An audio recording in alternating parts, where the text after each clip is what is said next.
Hello everyone, welcome back to my class. आज हम पढ़ेंगे आईएमएफ के बारे में। किसके बारे में सीखेंगे आज हम? International monetary fund. इस टॉपिक को करने के बाद आप जितने भी एग्जाम्स हैं सभी में इस टॉपिक से रिलेटेड जितने भी क्वेश्चन आते हैं आप क्या है अटेम्प्ट कर पाओगे। चलिए अब हम स्टार्ट करते हैं आईएमएफ। सबसे पहले हम क्या है इसकी हिस्ट्री के बारे में जान लेते हैं। आईएमएफ क्यों बना, किस लिए बना, बैकग्राउंड्स ऑफ आईएमएफ।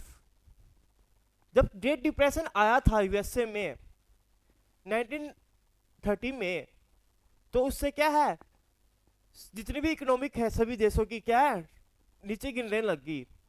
उसको उभारने के लिए सभी देश क्या है कुछ नए नए तरीके अपनाने लग गए। अपनी देश की इकोनॉमी को कैसे पटरी पे लेके आया जाए, लेकिन सभी तरीके क्या है फेल हो रहे थे। कोई भी देश क्या है अपनी इकोनॉमी को वापस नहीं लेके आ पा रहा था। जो वर्ल्ड ट्रेड है वो भी क्या है नीचे गिरने लग गया, एम्प्लॉयमेंट भी नीचे गिरने लग गई, जो लिविंग ऑफ स्टैंडर्ड है वो भी क्या है सभी लोगों क्या नीचे गिरने लग गया। इसको दूर करने के लिए इंटरनेशनल मॉनेटरी कॉरपोरेशन ने क्या है आईएमएफ का सोचा। आईएमएफ एक क्यों ना एक बॉडी बनाई जाए, एक इंस्टीट्यूशन बनाया जाए जो इस सब को क्या है दूर करे और आगे इन फ्यूचर क्या है देख रेख करे। तो आईएमएफ कब बना?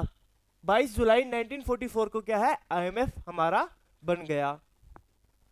और फोर्स में कब आया? 27 दिसंबर 1945 को क्या है हमारा आईएमएफ फोर्स में आ गया। लेकिन अब तक कितने साल हो गए इसको? 66 इयर्स क्या है इसको पूरे हो गए अभी तक करते करते काम। नेम जो आईएमएफ का किसने प्रपोज किया था? वाइट, एचडी वाइट और जेएम केन्स ने क्या है इसका नेम प्रपोज किया था आईएमएफ का। इंटरनेशनल मॉनेटरी फंड इसका नेम होना चाहिए। इसका मोटिव क्या है? आईएमएफ का क्या मोटिव है? To provide to those countries which are in deficit, मतलब लोन उन कंट्रीज को प्रोवाइड करना जो कि घाटे में चल रही हैं, जो कि लॉस में चल रही हैं। हेडक्वार्टर कहाँ है इसका? वॉशिंगटन डीसी में क्या है इसका हेडक्वार्टर है। 190 क्या है इसके मेंबर्स हैं। 190 क्या है इसके नेशन जो है वो क्या है मेंबर्स हैं। इसकी ऑफिशियल लैंग्वेज कौन कौन सी है? English, French and Spanish. Christine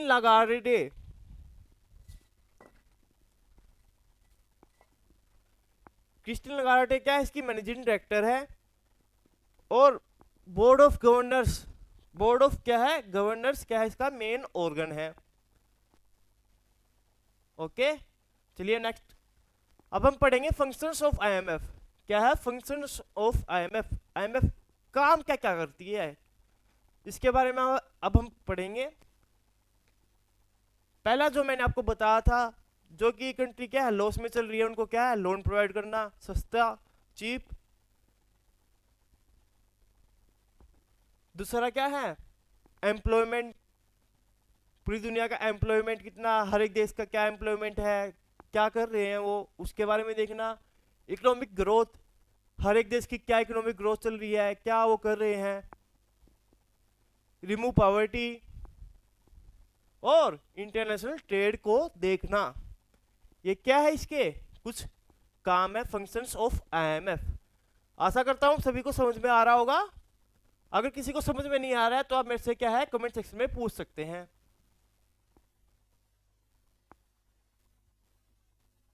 अब पढ़ते हैं मेंबरशिप ऑफ आईएमएफ। जो भी आई आईएमएफ का मेंबर बनता है वो क्या ऑटोमेटिकली वर्ल्ड बैंक का भी मेंबर बन जाता है। किसका? वर्ल्ड बैंक का भी मेंबर बन जाता है।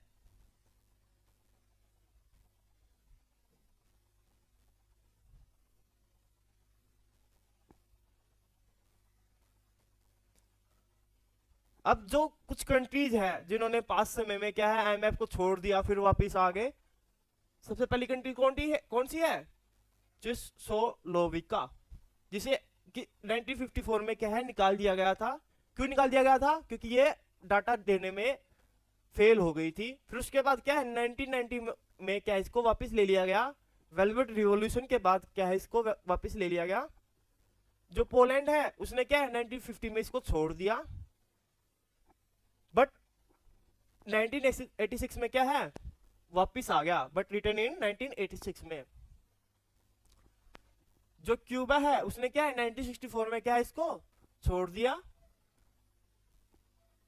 और रिपब्लिक ऑफ चाइना को क्या है 1980 में निकाल दिया।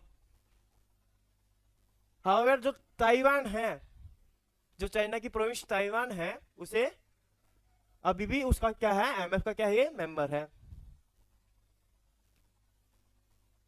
लेकिन क्यूबा के अलावा जो कौन कौन से देश और हैं जो आईएमएफ का मेंबर नहीं है, पहली कौन सी है, North Korea, Andorra, Monaco, Liechtenstein, Nauru, Cook Island and New and Vatican City, ये क्या है आईएमएफ का मेंबर नहीं है।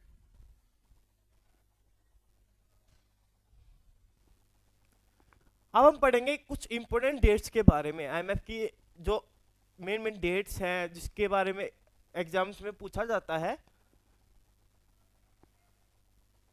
पहली कौन सी है 1960, इसमें क्या है आईएमएफ ने पॉलिसी स्टार्ट की, द फाइनेंशियल ड्रैग, किसके लिए, फॉर लिस्ट डेवलप्ड कंट्रीज के लिए, जो सबसे गरीब कंट्रीज हैं उनके लिए क्या है ये पॉलिसी स्टार्ट की। किस लिए, ताकि उनको लोन प्रोवाइड मिल हो सके सबसे सस्ता रेट ऑफ इंटरेस्ट पे, मतलब इसमें ना मात्र का रेट ऑफ इंटरेस्ट लगता है। तो ये आईएमएफ ने लिस्ट डेवलप्ड कंट्रीज के लिए क्या है पॉलिसी स्टार्ट की थी 1960 में। उसके बाद 1975 में आईएमएफ ने क्या है अपना झुकाव डेवलपिंग कंट्रीज की तरफ कर लिया, मतलब कि मूव हो गया डेवलपिंग कंट्रीज की तरफ लिस्ट कंट्रीज से, लाइक इंडिया, चाइना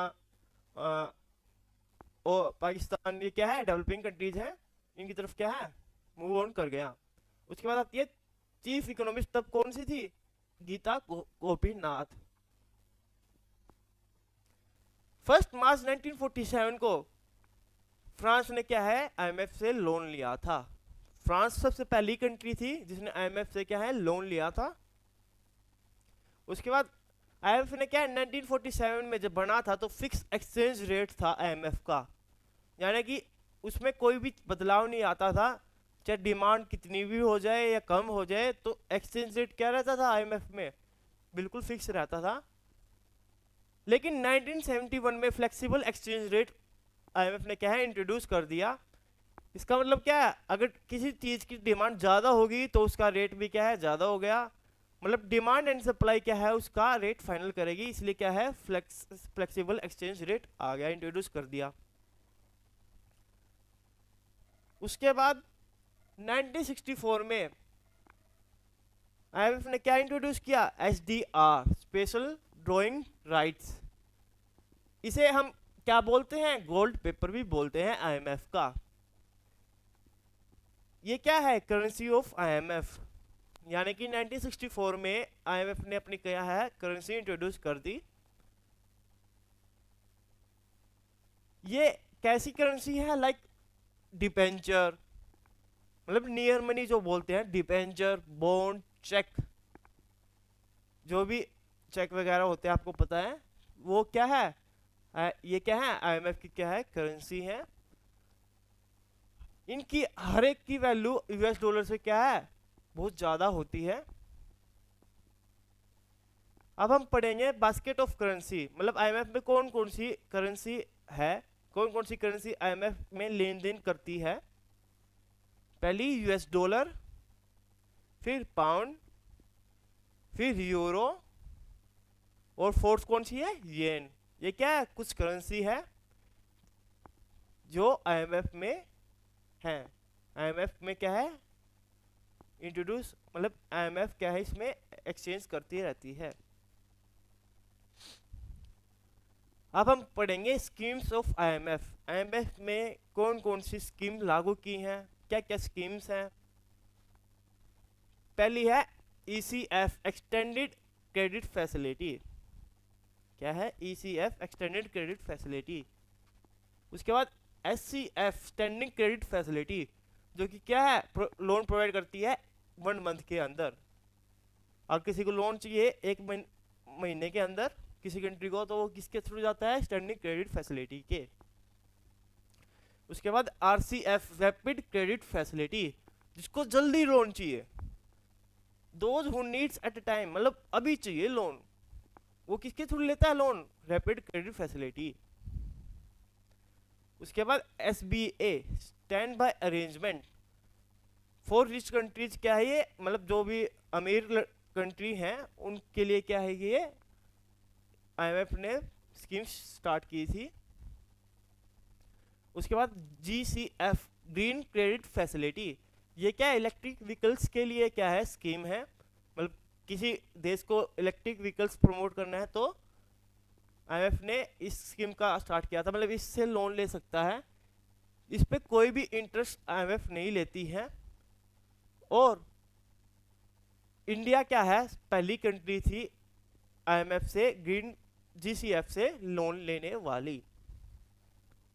उसके बाद ICF infrastructure credit facility, Egypt क्या है, पहली कंट्री थी जिसने क्या है IMF से इसके थ्रू लोन लिया था।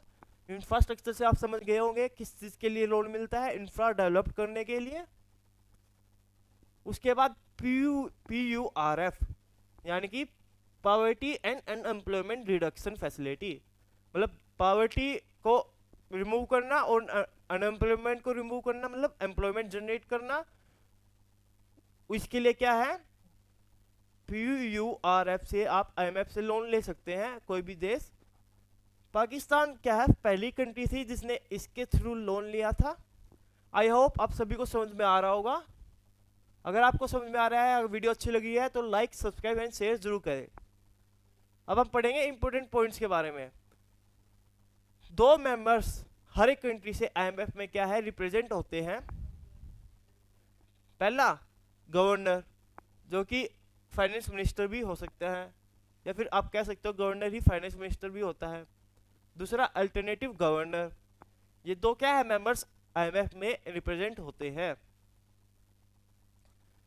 उसके बाद इंडिया ने अभी तक IMF से कितना लोन ले रखा है, किस फॉर्म में लोन ले रखा है, जो टोटल 100% लोन जो इंडिया ने ले रखा है वो उसका 65% किस फॉर्म में ले रखा है, डॉलर की फॉर्म में, और 35% किस फॉर्म में ले रखा है, SDR की फॉर्म में। मैंने बताया था आपको स्पेशल ड्रॉइंग राइट्स बोलते हैं इनको, चेक डिबेंचर बॉन्ड की फॉर्म में IMF से क्या है लोन ले रखा है। ये रिपोर्ट कौन सी है, मार्च 2022 की क्या है ये रिपोर्ट है अकॉर्डिंग टू 2022। उसके बाद IMF ने क्या है बाल प्लान इंट्रोड्यूस किया 1 अप्रैल 2022 को, जिससे इसमें क्या है IMF ने किस पे फोकस किया, LPG export, monetary issue, labour reforms, infrastructure, इन सब पे क्या है IMF ने फोकस किया। नेक्स्ट अब हम बात करते हैं IMF और वर्ल्ड बैंक में क्या डिफरेंस है। IMF जो है वो शॉर्ट टर्म लोन प्रोवाइड करता है, मतलब इंस्टेंट लोन प्रोवाइड करता है। वर्ल्ड बैंक क्या लॉन्ग टर्म के लिए लोन प्रोवाइड करता है। IMF क्या हेल्प्स इन इकोनॉमिक ग्रोथ, मतलब ग्रोथ में हेल्प करता है, और ये क्या है डेवलपमेंट में हेल्प करता है। ग्रोथ मतलब क्वांटिटी और डेवलपमेंट मतलब क्वालिटी और क्वांटिटी। क्वांटिटी और क्वालिटी आप समझ ही गए होंगे। क्वालिटी होती है स्किल्स, क्वांटिटी होती है कोई भी फिजिकल चीज। IMF को क्या बोलते हैं, डॉक्टर बोलते हैं, और इसे क्या बोलते हैं, जिम ट्रेनर। इसे डॉक्टर क्यों बोलते हैं, लाइक कभी आपका एक्सीडेंट होता है तो आप जाते हो तो डॉक्टर इंस्टेंट इलाज करता है ना आपका, आप ठीक हो जाते हो। ऐसे ही जब भी किसी देश को जरूरत होती है एट ए टाइम, तो वो क्या है IMF से लोन लेता है, वो तभी दे देता है, तो उससे क्या है उसकी हेल्प हो जाती है, वो ठीक हो जाता है, तो इसलिए इसे क्या बोलते हैं डॉक्टर। इसे जिम ट्रेनर क्यों बोलते हैं, जैसे आपकी हेल्थ ठीक है लेकिन आप और बढ़िया फिजिक बनाते हो, हेल्थ का ध्यान रखते हो, तो उसे क्या बोलते हैं, आप क्या कहाँ जाते हो, जिम में जाते हो या फिर एक्सरसाइज करते हो। इसीलिए वर्ल्ड बैंक क्या करता है, यही तो काम करता है, आपकी जो डेवलपमेंट है उसको और डेवलप करने के लिए ही क्या है लोन प्रोवाइड करता है, और इसलिए हम इसे क्या कहते हैं, जिम ट्रेनर बोलते हैं। अब ये क्या है IMF मिनिमम लोन प्रोवाइड करता है, ये क्या है मैक्सिमम लोन प्रोवाइड करता है। उसमें क्या स्ट्रिक्ट रूल्स हैं, इसमें क्या है लिबरल रूल्स हैं। ये कंट्रोल किसके द्वारा होता है, यूरोप के द्वारा, और ये क्या है USA के द्वारा क्या है कंट्रोल होता है। उसके बाद हम पढ़ेंगे रिपोर्ट्स ऑफ IMF। आईएमएफ कौन कौन सी रिपोर्ट्स जारी करता है, पब्लिश करता है? पहली कौन सी है? Global economic outlook. कौन सी है? Global economic outlook. कब कब आती है? अप्रैल और अक्टूबर में, 2 टाइम्स ही साल में ये क्या है, रिपोर्ट आती है। उसके बाद ग्लोबल फाइनेंशियल स्टेबिलिटी फोरकास्ट, ये भी क्या है, 2 टाइम ही आती है, अप्रैल और अक्टूबर में। लेकिन ये फोरकास्ट क्या करती है? एफडीआई रेट एंड फॉरेन डेब्ट बैलेंस ऑफ पेमेंट, मतलब जो एफडीआई रेट किसी देश का क्या चल रहा है, फॉरेन मतलब कर्जा क्या है उस पर, बैलेंस ऑफ पेमेंट उसकी क्या है, इसका क्या है, फोरकास्ट करती है, ये इसको पब्लिश करती है। उसके बाद global financial emergency coverage index, ये क्या फोरकास्ट करती है? जीडीपी रेट, किस देश की क्या जीडीपी रेट चल रही है उसको ये क्या फोरकास्ट करती है। अब जब बना था IMF, when IMF was made, तो यूएसए का कोटा कितना था इसमें? 40%। कोटा मतलब हिस्सेदारी। और बाकी कंट्रीज का कितना था? 60%। अकेले यूएस का क्या था? यूएसए का 40% कैश में हिस्सेदारी थी। बाकी country like Japan, Germany, China, France, UK, Italy, India क्या है, इनका कितना था? 60%। जो अब कितना है यूएसए का? 17%। और इंडिया का कितना है? 2.76%। यूएसए अभी भी सबसे ज़्यादा लेके बैठा है। फर्स्ट नंबर पे क्या है? यूएसए है। और इंडिया का कितने नंबर पे है? 8th नंबर पे। हर 5 साल बाद ये क्या है, कोटा रिवाइज होता है। अगर किसी को कम ज़्यादा करना है तो हर 5 साल बाद ये इसमें मीटिंग में क्या है, अपना कोटा रिवाइज कर सकता है, बड़ा कम कर सकता है। आई होप आप सभी को समझ में आया होगा। और आपको ये वीडियो अच्छी लगे तो लाइक, सब्सक्राइब एंड शेयर जरूर करें। Thank you and have a good day.